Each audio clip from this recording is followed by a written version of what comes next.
Dewan Keamanan PBB di bawah presidensi Prancis menggelar pertemuan tingkat menteri soal perang Israel-Hamas Selasa 23 Januari waktu New York. Menteri Luar Negeri Indonesia Retno Marsudi termasuk yang hadir dan juga memberi keterangan kepada VOA.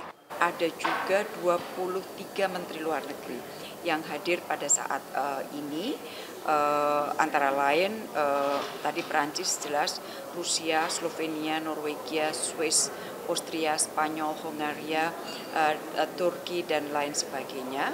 Dan tentunya di sela-sela pertemuan, saya juga melakukan berbagai pertemuan bilateral dengan para Menteri Luar Negeri.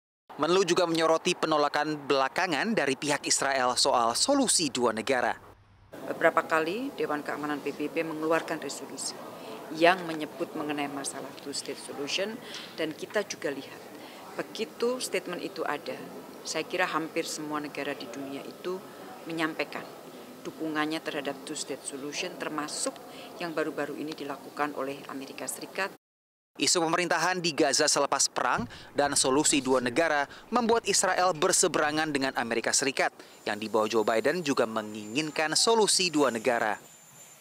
Saat menghadiri KTT negara-negara non-blok di Uganda, Sekjen PBB Antonio Guterres menyoroti banyaknya jumlah korban sipil yang berjatuhan akibat perang Israel dan Hamas.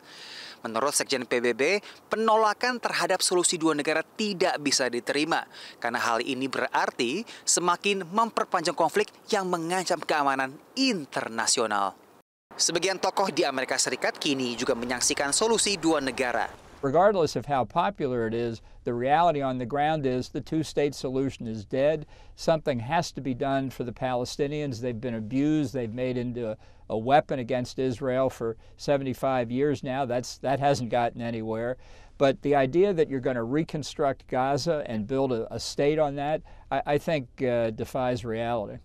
Tapi analis mencermati banyaknya tekanan internasional, tak hanya dari Amerika Serikat, tapi juga dari Uni Eropa serta Arab Saudi. Now, both of these parties are very important to Israel. The European Union is as a bloc, is one of Israel's closest allies.